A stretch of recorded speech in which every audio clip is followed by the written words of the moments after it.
En réalité, la blockchain, c'est quelque chose qui existe depuis plusieurs dizaines d'années, mais qui ne trouvait pas d'application dans le monde en général, parce que une blockchain, ça consiste juste à chaîner des bouts de données entre eux. Et ça, avec de la cryptographie à la clé, ça, on peut le faire depuis 30, 40, 50 ans. Donc ça n'est pas nouveau. Mais par contre, c'est pour ça que quand on dit la blockchain aujourd'hui, ça veut rien dire. En réalité, si la blockchain était en tant que telle si innovante que ça, en fait, on en ferait depuis 50 ans. Mais c'est pas le cas.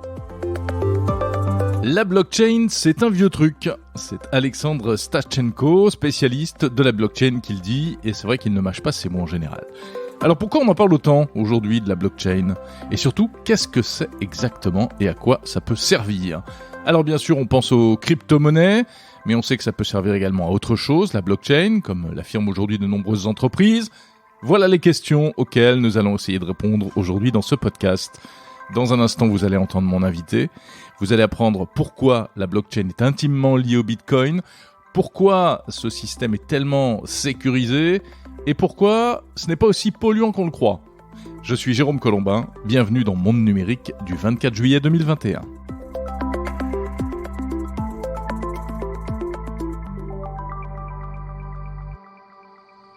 Bon, ça se passe bien l'été pour vous ? Pour moi, ça ne va pas trop mal, d'autant plus que je vois que vous êtes de plus en plus nombreux à écouter Monde Numérique et je vous en remercie chaleureusement. Vous écoutez y compris pendant l'été puisque cet été, je vous propose donc des épisodes un peu particuliers. On a commencé la semaine dernière, un seul sujet par épisode, par semaine, une technologie qu'on décrypte ensemble avec des spécialistes. Dites-moi d'ailleurs ce que vous pensez de ce format sur les réseaux sociaux, #Monde Numérique. Et aujourd'hui, on va donc parler de cette fichue blockchain.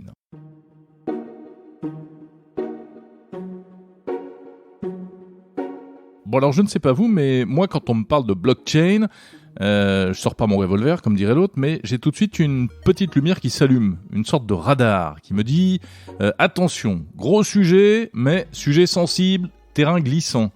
Parce qu'on a quand même l'impression un petit peu que de la blockchain, on en met partout en ce moment. Ça fait bien, c'est marketing, donc on n'est pas loin de l'alerte bullshit. Et en même temps, j'ai l'impression que le problème c'est qu'on ne comprend pas toujours vraiment bien en détail de quoi il s'agit. Déjà, je pensais que c'était un truc vraiment récent, la blockchain, mais apparemment ce n'est pas le cas si on en croit mon invité. En revanche, ce qui est certain, c'est que la blockchain c'est en plein boom, ce serait plein de promesses, peut-être d'ailleurs un peu trop.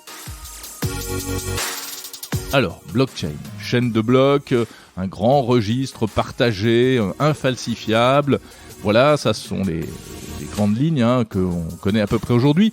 Mais quand on creuse le sujet, c'est là que ça devient plus compliqué. Et c'est pour cela que j'ai donc demandé à un spécialiste de nous éclairer, Alexandre Stashchenko, cofondateur de Blockchain Partner et directeur blockchain et crypto chez KPMG. KPMG, cabinet de consulting international, plutôt du genre sérieux, ils savent de quoi ils parlent. Première question, si je voulais expliquer la blockchain à ma maman, qu'est-ce qu'il faudrait que je lui dise, Alexandre ? Alors, à la maman comme au papa, on va simplement facilement expliquer en fait le problème que ça résout. D'abord, c'est primordial d'expliquer le problème qu'on résout parce que sinon on tourne en rond avec une solution qui cherche un problème. Alors le problème que ça résout, cette technologie-là, c'est un problème qui est assez simple finalement, c'est que quand on cherche à interagir avec de la valeur dans le monde numérique, donc sur Internet, en fait on est obligé de passer par un tiers de confiance. Et ce problème-là, il est dû à la construction même d'Internet, qui est que sur Internet, quand on échange de l'information, quand on s'envoie des mails, quand on échange sur les réseaux sociaux, quand on fait ce qu'on veut, en fait, on ne s'échange rien du tout. On fait de la copie en permanence. Donc, la différence que je dis tout le temps entre une carte postale et un email, c'est que la carte postale, quand on l'envoie, on ne l'a plus, alors que l'email, quand on l'envoie, on l'a toujours. On n'a pas supprimé l'email de son ordinateur pour pouvoir l'envoyer. Donc ça, c'est une particularité qui est parfaitement OK pour tout ce qui concerne l'information. C'est même plutôt bien de pouvoir copier l'information à un coût proche de zéro, mais ça a un problème majeur, c'est que, comme on l'a dit, on ne peut pas gérer quelque chose qui doit être rare. Et donc, on rajoute des intermédiaires de confiance. Si vous faites un virement demain sur votre banque en ligne, vous avez une banque pour faire ce virement. Ça n'existe pas dans le monde physique. C'est-à-dire que si je veux donner un billet de 10 € à quelqu'un, il n'y a pas d'intermédiaire de confiance. Je peux acheter un magazine au kiosque, je donne un billet, il n'y a personne pour me demander ma carte d'identité, mon justificatif de domicile, ou pour vérifier que ma transaction n'a pas une origine des fonds frauduleuse. Donc c'est des choses qui existent déjà dans le monde physique, mais qui étaient juste impossibles à répliquer dans le monde numérique. Donc c'est à cet endroit-là, c'est ce problème-là auquel répond au départ Bitcoin. Et donc je vais expliquer juste après pourquoi c'est très très lié à la blockchain. Mais donc au départ, Bitcoin, pièce numérique, selon son nom en anglais, c'est une invention technologique et économique qui a pour but de permettre cela, c'est-à-dire de permettre de s'envoyer d'une personne directement à une autre personne sur Internet, sans passer par un tiers de confiance, un bout de valeur. Donc ça peut être de l'argent ou ça peut être n'importe quoi qui a de la valeur. En réalité, au moment où Bitcoin a été créé, donc en 2008-2009, par le mystérieux Satoshi Nakamoto, dont on ne connaît toujours pas l'identité, eh bien, le fonctionnement technique qui a été proposé pour permettre cela, c'était la fameuse blockchain avec, et c'est surtout ça qui est important et qui va faire le lien entre les deux, le processus de sécurité qui s'appelle le minage, que je vais essayer d'expliquer très simplement. Donc en fait, quand on introduit déjà, ce qu'il faut comprendre, c'est que historiquement, donc, pendant plusieurs années, au moins 5-6 ans, blockchain et Bitcoin, c'était deux termes qui étaient confondus. On disait l'un pour dire l'autre et on disait l'autre pour dire l'un. Il n'y avait pas de distinction particulière entre les deux.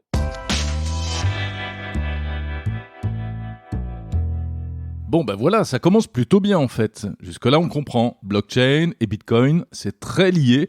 Et tout ça grâce au fameux Satoshi Nakamoto. Bah oui, vous avez déjà entendu parler de Satoshi Nakamoto, l'inventeur du Bitcoin. Mystérieux inventeur, puisqu'on ne sait toujours pas qui c'est. D'ailleurs, on ne sait même pas si c'est une seule personne ou un collectif, si cette personne est toujours en vie, etc. C'est le grand mystère et c'est le plus magnifique élément de storytelling du Bitcoin, soit dit en passant.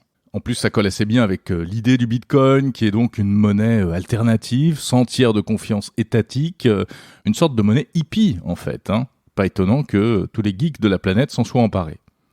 Alors, cela étant, revenons à la blockchain, et notamment à cette histoire de minage, qui est la base du processus de sécurité de la blockchain. Et c'est un sujet dans le sujet, le minage. Donc c'est pour ça qu'il faut démonter une première idée reçue. La blockchain, ce n'est pas nouveau, selon Alexandre Stashchenko. En réalité, la blockchain, c'est quelque chose qui existe depuis plusieurs dizaines d'années, mais qui ne trouvait pas d'application dans le monde en général, parce que une blockchain, ça consiste juste à chaîner des bouts de données entre eux. Et ça, avec de la cryptographie à la clé, ça, on peut le faire depuis 30, 40, 50 ans. Donc ça n'est pas nouveau. Mais par contre, c'est pour ça que quand on dit la blockchain aujourd'hui, ça veut rien dire. En réalité, si la blockchain était en tant que telle si innovante que ça, bah en fait, on en ferait depuis 50 ans. Mais c'est pas le cas. Pourquoi? Parce que la blockchain qu'apporte Bitcoin, elle a une particularité, et c'est ça la vraie innovation qu'a apporté Satoshi Nakamoto, c'est qu'elle est sécurisée et elle permet d'établir un consensus sans le tiers de confiance. Alors que dans le passé, une blockchain, c'est-à-dire simplement un registre de données qui est chaîné les unes avec les autres par de la cryptographie, c'était des choses qui avaient besoin d'un tiers de confiance pour exister et pour être fiables. Donc la véritable innovation de Bitcoin, c'est d'arriver à mettre d'accord des gens qui ne se connaissent pas, qui ne se sont jamais vus, sur l'état d'un registre, en l'occurrence un registre de transactions. Et ça, cette magie-là, elle est faite par le fameux processus de minage qui lie les deux Bitcoin et blockchain entre eux. Le registre, c'est cette fameuse image du grand livre de compte, infalsifiable, etc. Exactement, sur lequel au départ il n'y a que des transactions en Bitcoin. Voilà, c'est un registre sur lequel on va pouvoir lire Bob a envoyé 2 bitcoins à Alice et Alice a envoyé 3 bitcoins à Charles, etc. etc.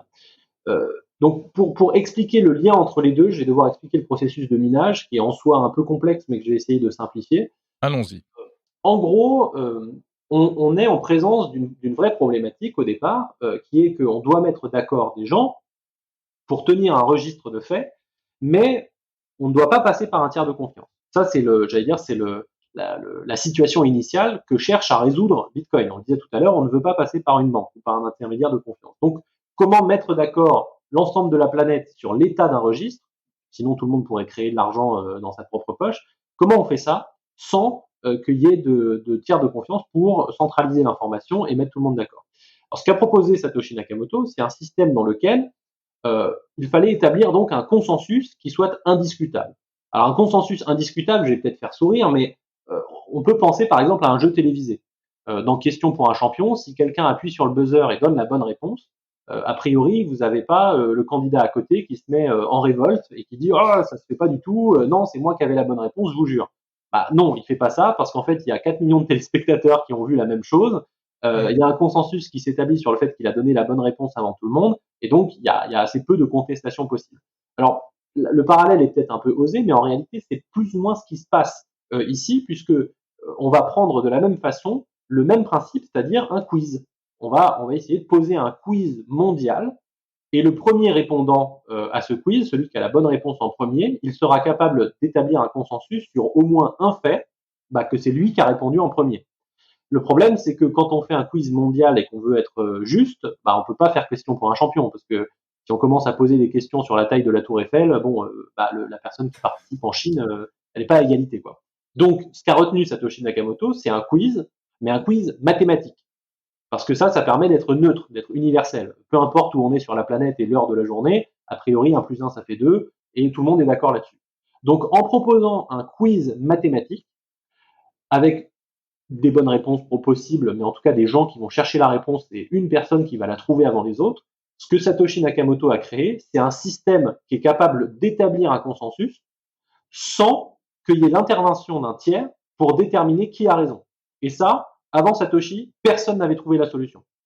Mais il manque un maillon dans cette chaîne, parce que si on commence à dire super, il y a un quiz partout sur la planète, vous êtes des dizaines de milliers à participer, allez, bon courage, je m'en vais. Ça marche pas comme ça. Personne ne va mettre ses ordinateurs à disposition, sa puissance de calcul à disposition, si c'est pour juste perdre de l'argent sur l'électricité pour contribuer à une cause bénévole. Ça, c'est pas fiable sur le long terme. Donc, ce qu'a introduit Satoshi Nakamoto, c'est que justement, si vous participez à cette compétition et que vous gagnez, alors vous avez le droit d'insérer dans la prochaine page de transaction du registre, de la création monétaire en Bitcoin pour vous-même. Et donc, on a un système d'incitation économique qui sécurise le réseau parce que, c'est un cercle vertueux dans le sens où tout le monde qui vient participer ne le fait pas pour des raisons de bénévolat ou quoi, ils le font pour des raisons, bassement terrestres, à savoir que s'ils gagnent de l'argent. Et donc, eux, ça sécurise, leur position et leur puissance de calcul parce qu'ils ne l'apportent pas bénévolement, ils l'apportent bien pour gagner de l'argent. Donc, c'est pour ça que les deux, Bitcoin et blockchain, sont très très liés, voire au départ indissociables. C'est qu'on comprend bien que si j'enlève l'incitation économique, plus personne n'a intérêt à venir sécuriser ce réseau, et d'ailleurs tout le monde s'en va. Et si tout le monde s'en va, je me retrouve avec un tableau Excel que personne ne veut sécuriser. Et donc, le palliatif à ça, ça va être de le recentraliser chez les acteurs de confiance. Mais donc on perd, si on refait ça, on comprend bien qu'on perd tout l'intérêt initial, à savoir de se passer du tiers de confiance. Donc c'est pour ça que les deux technologies sont très proches, voire que c'est la même, c'est vraiment deux technologies, c'est qu'on a besoin du jeton monétaire pour donner un avantage économique à ceux qui participent à la sécurité du réseau. Et si on enlève cet avantage monétaire, il n'y a plus d'intérêt à participer, donc il n'y a plus de sécurité, donc il n'y a plus de réseau, et donc on se retrouve à retomber sur des solutions traditionnelles. Mais alors attendez, avant qu'on aille plus loin, Alexandre, il y a un petit truc du coup que je ne comprends pas. On dit que le nombre de bitcoins est fini. Tout à fait. Voilà, c'est combien 22, je sais pas 21 quoi. millions. Combien 21 millions à terme en 2140, et aujourd'hui il y en a déjà 19 millions d'émis. Donc ça veut dire qu'en 2140, on n'aura plus intérêt à faire du minage parce que ça ne pourra plus créer de la valeur, ça ne rapportera plus rien en termes, ça ne rapportera plus d'argent. Alors si, parce qu'il y a un deuxième mécanisme qui permet de récompenser les mineurs, qui sont donc les gens qui participent à ce processus, qui sont les frais de transaction. Pour faire très court, en gros, imaginez que sur chaque page de registre, vous ne puissiez mettre que 100 transactions.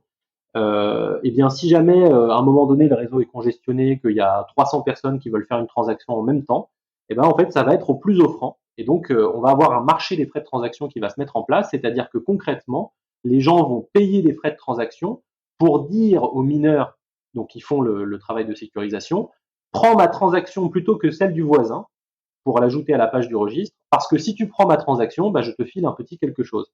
Donc ça c'est des frais de transaction, et donc aujourd'hui, ces frais de transaction, ils sont déjà substantiels en termes de rentabilité, même s'ils ne sont pas du tout dominants par rapport à la création monétaire qui est attachée. Mais demain, c'est pas impossible qu'on ait un renversement, c'est-à-dire que le mineur, il gagne, je sais pas moi, 1 bitcoin de récompense monétaire, mais qui gagne 1,5 bitcoin via les frais de transaction. Donc il y a un mécanisme déjà prévu pour prendre le relais. Alors c'est en 2140. En 2140. Bon, on est tranquille, donc on peut se lancer dans ce boulot-là. On aura encore du boulot en 2140 alors. Alors, le minage, c'est une des industries, j'allais dire, aujourd'hui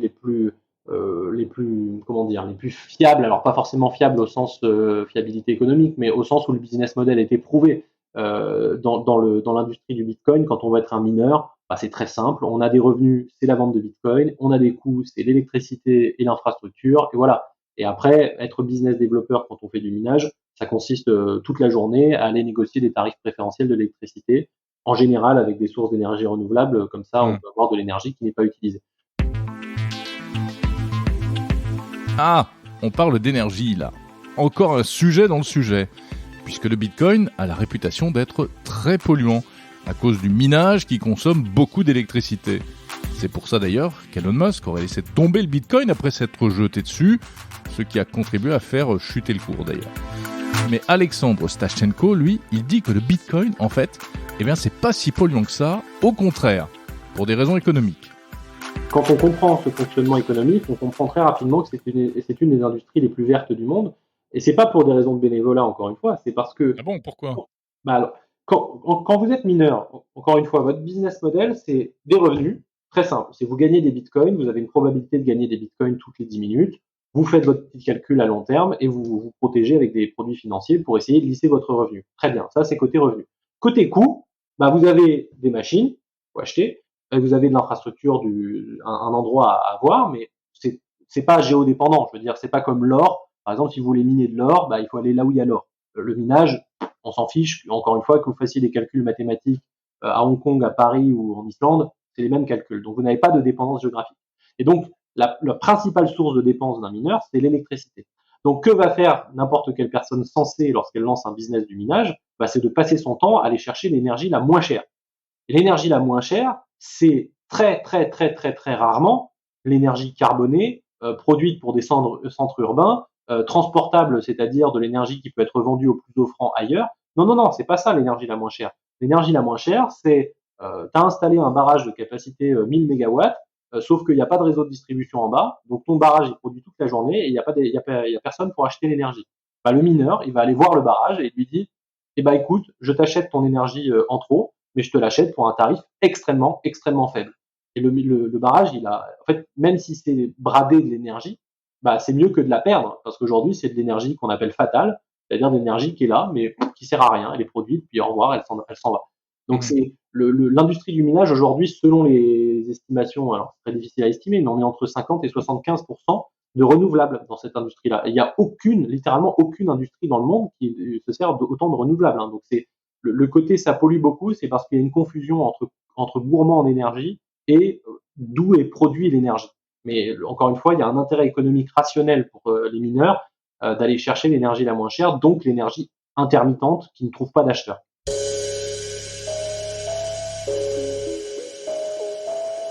Bon, donc en fait, si on en croit Alexandre Stashchenko, le minage serait une activité vertueuse, ou en tout cas écologiquement acceptable.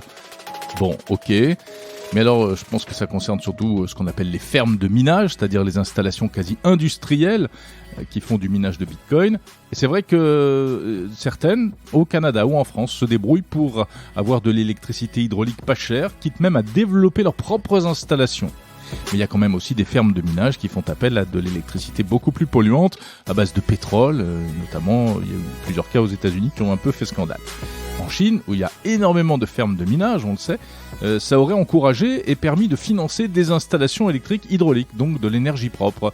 Mais bon, on sait qu'en Chine, le gouvernement vient de couper le jus au minage du Bitcoin, puisque aux dernières nouvelles, notamment dans la province du Sichuan, elles ont été interdites. Conséquence de ça d'ailleurs, en Chine, le cours du Bitcoin a plongé. Alors justement, éternelle question, est-ce que ce n'est pas la mort annoncée du Bitcoin? Est-ce qu'il ne va pas s'écrouler définitivement? Non, moi j'en déduis qu'il faut surtout dézoomer la courbe et puis revoir son jugement. On parle d'un crash sur les 3 derniers mois, super, mais sur un an, ça fait x10. Donc si on pouvait me donner des crashs comme ça tous les ans, je prends, hein, pas de souci. Donc c'est qu'une question de dézoomer. On peut aller faire ça avec n'importe quel actif. On va regarder sa courbe, on focalise sur l'endroit du crash et dire oh là là, ça a perdu 50%. Donc ça c'est-à-dire voilà, il faut prendre des vacances et dézoomer, c'est la première chose. Deuxième chose, c'est que évidemment, c'est un actif qui n'a pas d'émetteur centralisé, c'est un actif qui est jeune, c'est un actif technologique, c'est un actif risqué, c'est le marché qui est petit, donc forcément que ça va être un marché qui est volatile. Maintenant, quand on dézoome et qu'on regarde la tendance, bah, ça fait 12 ans que ça monte. Il y a des bulles qui éclatent, qui se reconstruisent, mais j'allais dire c'est le sujet quand on est un trader au quotidien. Quand on est juste un épargnant qui veut mettre de l'argent en réserve de valeur et regarder 5 ans après ce qui s'est passé, n'importe qui a mis de l'argent dans Bitcoin aujourd'hui et qui l'a détenu plus de 4 mois a fait un bénéfice. Donc moi je suis pas d'accord avec ce constat-là du crash. Bien sûr qu'il y a des effets de bord avec des annonces à droite à gauche, que ce soit Tesla ou la Chine et autres. Ça a toujours été le cas pour tous les actifs. Le Bitcoin ne déroge pas à la règle. Donc vous restez confiant dans le Bitcoin. Ok. Oui, en fait, aujourd'hui, quand on regarde les fondamentaux de Bitcoin, ils n'ont jamais été aussi bons. Sauf le hashing, donc c'est en gros la puissance de calcul. Depuis que la Chine a du coup dit à tous ses mineurs de s'en aller, on est retombé à des niveaux de janvier 2020. Donc sur tous les métriques, les fondamentaux de Bitcoin, que ce soit en termes d'adoption, de nombre de portefeuilles, de nombre d'institutionnels qui s'en servent, de nombre de pays qui l'autorisent comme moyen de paiement, de nombre de pays qui l'autorisent comme monnaie légale, enfin bref, on pourrait faire une liste de 20 km de long. Tous ces indicateurs-là n'ont jamais été aussi bons, sauf un, qui est donc la puissance de calcul, qui n'a jamais été aussi bon, sauf entre janvier 2020 et aujourd'hui. Voilà. Mais donc, quand on regarde les fondamentaux, il n'y a pas de raison d'être inquiet sur Bitcoin. Maintenant, le prix, on sait tous que c'est un artefact qui représente la perception à un temps T par des acteurs de marché d'une valeur fondamentale. Donc le prix peut très bien encore être divisé par deux, que moi je resterai confiant dans Bitcoin. Mais bon, après, c'est chacun son avis dessus. Et évidemment, si on ne comprend pas la valeur fondamentale de Bitcoin, on ne risque pas de comprendre pourquoi ça vaut 10 000, 20 000 ou 30 000. Ça, c'est une certitude.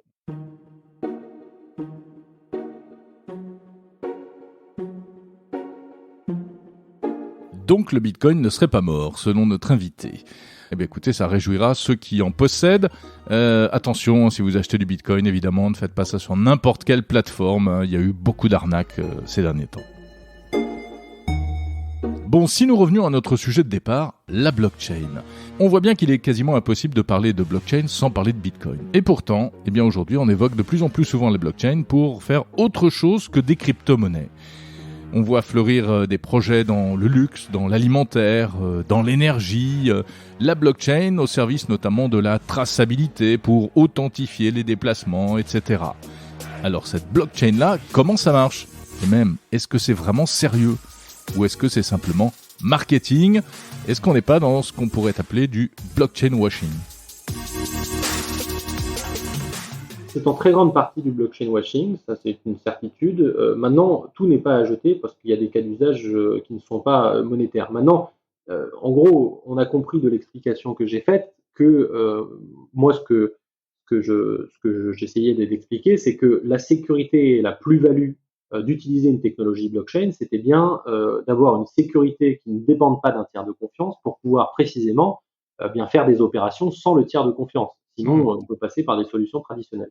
Maintenant, ça veut dire que la plupart des cas d'usage, effectivement, vont découler de l'existence de ces bitcoins ou de n'importe quelle crypto-monnaie sur blockchain dite publique, donc qui fonctionne avec ce mécanisme de sécurité.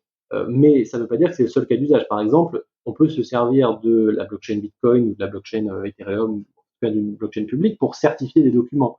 On va pouvoir mettre des traces, des preuves de documents pour garantir l'antériorité, la paternité, l'intégrité d'un document. Et c'est pas un cas d'usage qui est particulièrement financier. Et donc, en déroulant ce cas d'usage-là, on peut effectivement tomber sur des cas d'usage de traçabilité. Mais ce que je critique souvent, c'est pas tant c'est pas tant le fait que les entreprises recréent les blockchains en mode bac à sable pour tester un peu comment ça marche, c'est qu'après, leur vision des cas d'usage à long terme, ce soit de rester sur ce genre de blockchain. C'est comme si vous étiez en 95 et que vous disiez Internet, ça me fait un peu peur, donc je vais expérimenter sur un intranet en interne. Pourquoi pas ? D'accord. Mais votre vision, ça peut pas être de faire votre site web sur votre intranet. Ça n'a pas de sens. Si vous faites votre site web, il faut qu'il soit public. Sinon, ça ne sert à rien. Donc là, on est un peu dans la même illusion collective. C'est-à-dire qu'il y a beaucoup de gens qui pensent que les crypto-monnaies, c'est pas bien, pour plein de raisons qui la plupart sont fausses, que ce soit ça finance le terrorisme, le blanchiment, etc. Donc, on va faire de la blockchain sans crypto. Mais comme je viens de l'expliquer avant, la blockchain sans crypto, ça conduit mécaniquement à recentraliser le processus de sécurité et donc la confiance qu'on porte dans les données qui y sont. Et en faisant ça, après, ils portent dans un temps long leurs ambitions. Et donc ils disent, on va faire une blockchain avec juste nous et peut-être 2-3 partenaires.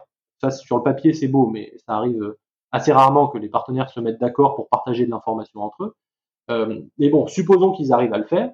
Et ben en fait, ils se retrouvent avec un système d'information partagé à 3 entreprises, mais qui n'est pas accessible par le public, qui n'est pas accessible par qui que ce soit, sauf par les 3 entreprises. Donc il y a un peu de blockchain washing dans le sens où les gens pensent avoir les avantages des technologies blockchain en enlevant ce qui fait leur sécurité, c'est-à-dire les crypto-monnaies. Et donc là, j'ai expliqué pourquoi les crypto-monnaies sont indispensables à la sécurité de la blockchain, c'est que si vous les enlevez, personne n'a intérêt à sécuriser votre réseau, donc il n'est pas sécurisé. Donc si vous enlevez ce qui fait la sécurité, mais que vous vous persuadez que vous gardez les avantages, vous faites fausse route. Oui, ça c'est du blockchain washing. Mais, comme je le disais juste avant, il y a certains cas d'usage, comme la certification qui est un des cas d'usage, c'est-à-dire les plus matures des blockchains, parce que c'est un cas d'usage assez simple, qui ne sont pas financiers et pourtant qui reposent sur des technologies blockchain. Moi, j'en ai vu des paquets, des projets de supply chain, blockchain, tout ce que vous voulez. En pilote, il n'y a pas de souci. La technologie, c'est pas un problème. Un pilote, il peut sortir, on fait ça en 2 mois, let's go. Maintenant, industrialisation, qu'est-ce que ça veut dire? Pour que votre blockchain elle serve à quelque chose, vous pouvez pas l'héberger tout seul. Sinon, ça sert à rien, ça s'appelle un tableau Excel. Donc, il va falloir mettre des partenaires autour de la table. Et là, alors bon courage, vous êtes parti pour 10 ans de discussion. Parce que vous êtes je sais pas moi, Louis Vuitton, puisqu'ils ont fait des projets là-dessus, ou n'importe qui, je voudrais pas cibler qui que ce soit, mais allez voir vos concurrents pour les mettre d'accord sur utiliser un système d'information partagé dans lequel vous allez tous ensemble, alors que vous êtes concurrents, partager des informations sensibles sur avec qui vous transactez, quel est votre volume de transaction avec le fournisseur A et le fournisseur B, avec quel client vous interagissez, quel type d'informations vous utilisez dans vos données, etc. Mais en fait, ça n'arrive jamais. Ça, c'est l'utopie. Et donc, à la fin, on se retrouve avec une table ronde, avec une dizaine de participants, qui sont tous d'accord, sauf qu'ils sont d'accord en théorie et qu'en pratique, ils ne mettront jamais quoi que ce soit en commun. Bon, donc c'est pas gagné la blockchain pour faire autre chose que du Bitcoin. Tant qu'on y est, je ne pouvais pas ne pas poser la question à Alexandre Stachenko, la question de l'utilisation éventuelle de la blockchain pour sécuriser les élections. J'en ai longuement parlé dans le 2e épisode de Monde Numérique, que je vous invite évidemment à écouter. Alors est-ce que c'est réaliste ? L'avis d'Alexandre Stachenko. En fait, le vote électronique tout court, bien que j'eus été en faveur il y a quelques années, je pense aujourd'hui qu'en fait c'est une fausse route, pour toutes les raisons que j'ai évoquées sur Twitter, donc l'incapacité à prouver la non-coercition, enfin bon bref, toutes les choses que vous avez évoquées dans votre podcast que j'avais commencé à écouter. Donc je suis moins en faveur. Maintenant, ça ne veut pas dire qu'on doit se l'interdire pour toutes les élections. C'est-à-dire si vous faites... vous êtes une association de 4 personnes, un qui habite à Biarritz, l'autre à Toronto et l'autre à Miami et l'autre je sais pas où. Vous avez peut-être confiance suffisamment l'un envers l'autre pour vous dire si on pouvait éviter de se retrouver tous ensemble, de prendre 3 avions juste pour pouvoir voter sur l'approbation des comptes d'une association qui fait 200 € de cotisation, voilà, là il y a peut-être un intérêt à aller chercher le vote électronique, mais ça peut pas être utilisé dans le cadre d'élections politiques, je pense, qui ont une portée forte.